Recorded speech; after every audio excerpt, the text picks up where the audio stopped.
GPAT examination मध्ये paper कठीण आला तर काय करायला पाहिजे? जीपॅट एक्झामिनेशन मध्ये टाइम कमी पडला तर काय करायला पाहिजे? जीपॅट एक्झामिनेशन मधले हे जे 3 तास आहे कशा प्रकारे घालवायला पाहिजे आणि निगेटिव्ह मार्किंगला कशा प्रकारे अवॉइड करायला पाहिजे? तुम्हाला गाईज हे सगळे प्रश्न पडले असणार तर डोंट यू वरी. आजच्या व्हिडिओमध्ये मी तुमच्यासोबत शेअर करणार आहे की जीपॅट एक्झामिनेशन मध्ये एक्झाम हॉल मध्ये तुम्ही कशा प्रकारे बिहेव करायला पाहिजे.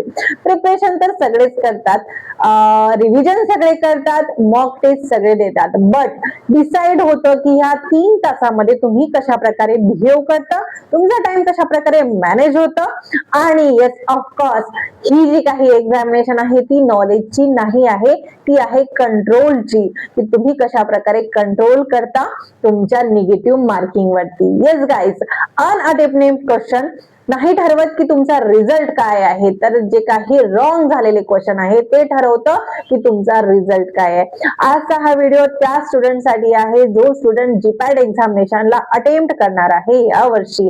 कारण येस गाईज, तुम्ही कशा प्रकारे प्रिपेअर केलं आहे वर्षभर हे कोण ठरवतं? तर हे ठरवतं ते 3 तास, जे 3 तास तुम्ही एक्झाम हॉल मध्ये घालवतात. आणि आजच्या या व्हिडिओमध्ये मी तुमच्यासोबत शेअर करणार आहे अशा काही स्टेप्स, अशा काही टिप्स ज्या तुम्ही एक्झाम हॉल मध्ये यूज करायला पाहिजे. एक स्मार्ट स्ट्रॅटेजी सांगणार आहे, जी स्मार्ट स्ट्रॅटेजी तुम्ही तुमच्या एक्झाम हॉल मध्ये जर यूज केली तर एक्झामिनेशन क्रॅक करण्यासाठी तुम्हाला कोणीही अडवू शकत नाही. एक टॉपर स्टुडंट काय करतो? तर topper student completely 125 question attempt करत नाही. येस ऑफकोर्स, तर तो काय करतो? 80 to 105 क्वेश्चन सॉल्व्ह करतो आणि त्यावरूनच तो टॉपर होतो. कम्प्लिटली 125 क्वेश्चन अटेम्प्ट करणं म्हणजेच तुम्ही एक खूप मोठी मिस्टेक करताय.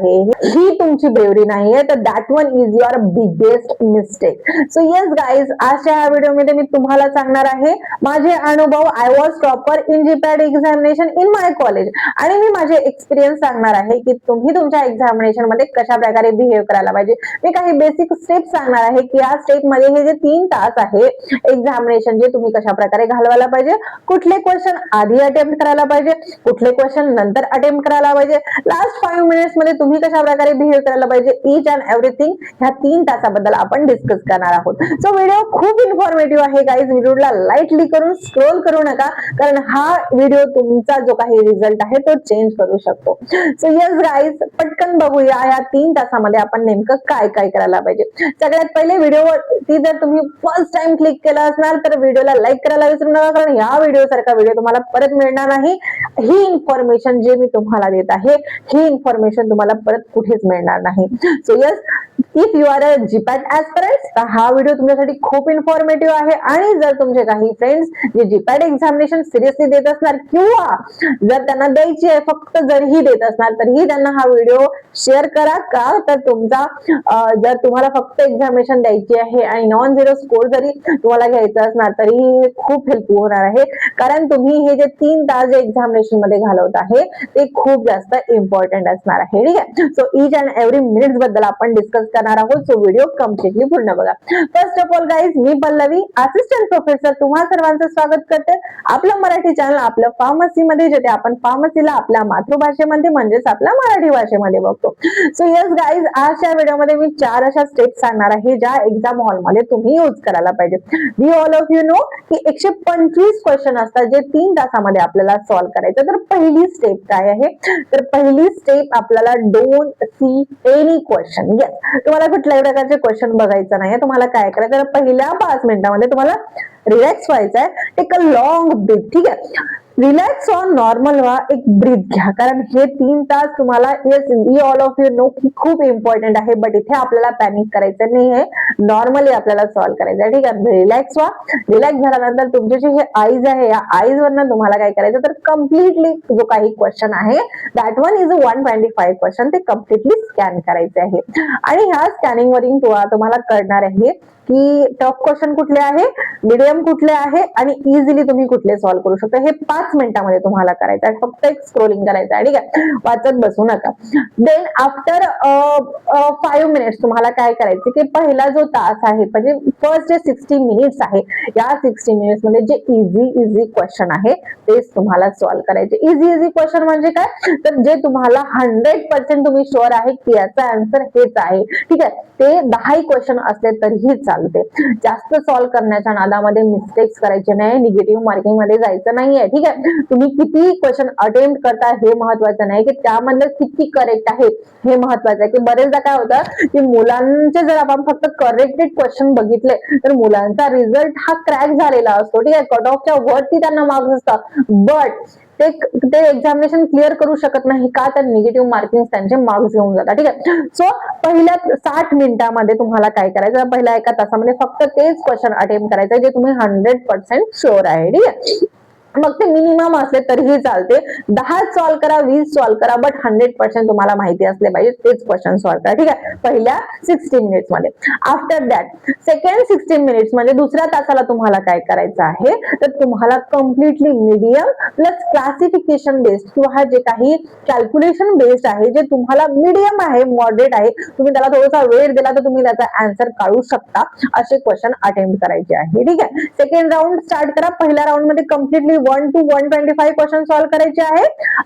अगेन 60 मिनिट्स मध्ये काय करायचं आहे, तुम्हाला अगेन 1 ते 125 क्वेश्चन रीड आउट करायचे आहे. त्यामध्ये जे तुम्ही इझिली अटेंड करू शकता ते क्वेश्चन तुम्हाला घ्यायचे आहे, ठीक आहे. सो ते सॉल्व्ह करा, बट इथे तुमचा टाइम मॅनेजमेंट असणं गरजेचं आहे. ते तुम्हाला काय करायचं आहे, एका क्वेश्चनला फक्त आणि फक्त 1 ते 2 मिनिट द्यायचं आहे, ठीक आहे. स्टक झाला आहे, इगो सोडा, क्वेश्चनला सोडा, सेकंड क्वेश्चन वरती मूव व्हा, ठीक आहे. सो इथे आपल्याला इगो घ्यायचं नाही की नाही मला येणारच आहे, मी सॉल्व्ह करणार आहे, कॅल्क्युलेशन कम्प्लिटली करायचेच आहे, नाही, इथे टाइम आपल्याला वाया घालायचा नाही आहे.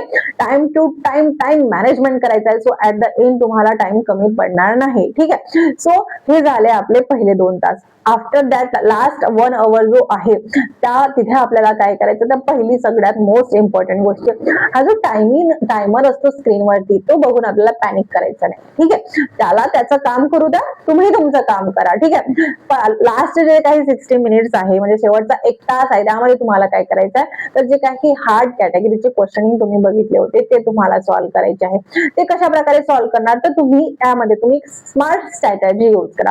कशा प्रकारे यूज करणार, एक एमसीक्यू दिला असतो ज्याला 4 ऑप्शन असतात, तर त्यामधले जे स्ट्रॉंगली तुम्हाला माहिती आहे की नाही हे 2 ऑप्शन नाहीच आहे ते तुम्ही निग्लेक्ट करा, ठीक आहे. जे 2 ऑप्शन राहिले त्याला लॉजिकली तुम्ही सॉल्व्ह करायचा प्रयत्न करा, ठीक आहे. त्यातला जो काही एक असणार तो तुम्हाला चूज करायचा आहे. अशा स्मार्ट वेने तुम्हाला एमसीक्यू सॉल्व्ह करायचे आहे. बट सगळं काही सॉल्व्ह करण्याच्या नादामध्ये रॅन्डमली क्लिक करू नका. तुम्हाला जर काहीतरी गेसिंग असणार, काहीतरी त्या क्वेश्चन बद्दल जर माहिती असणार तरच तो क्वेश्चन अटेम्प्ट करा, नाही तर करू नका.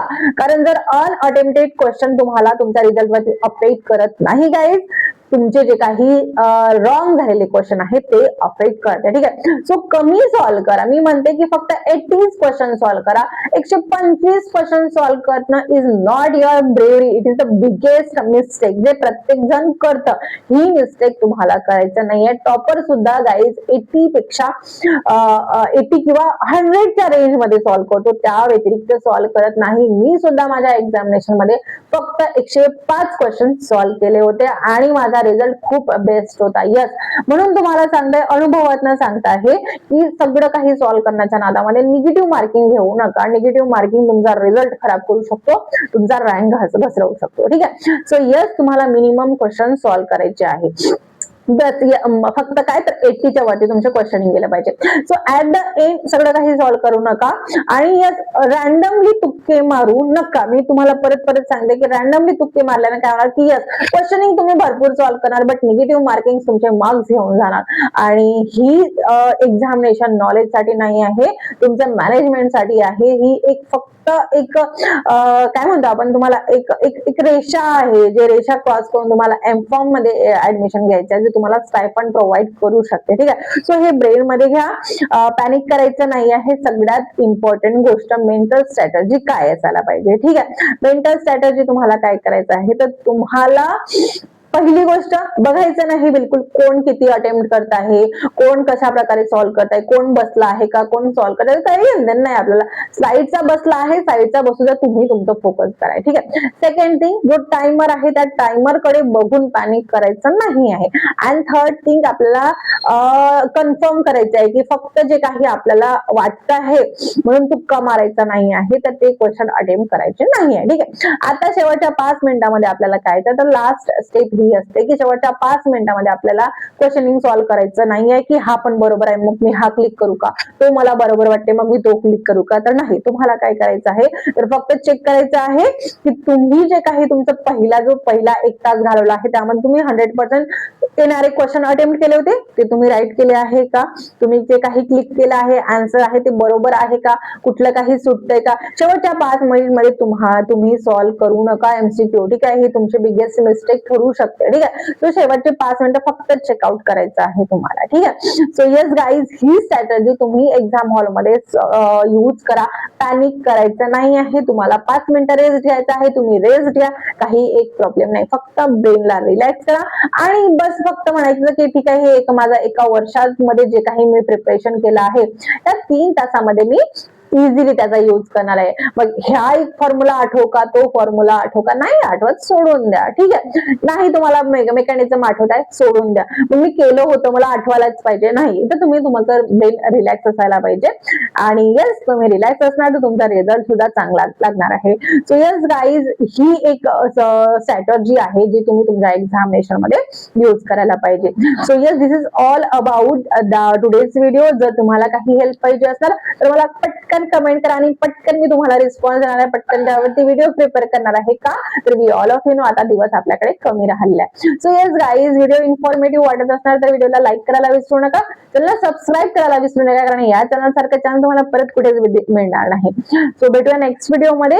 Till then bye bye and best of luck for your examination.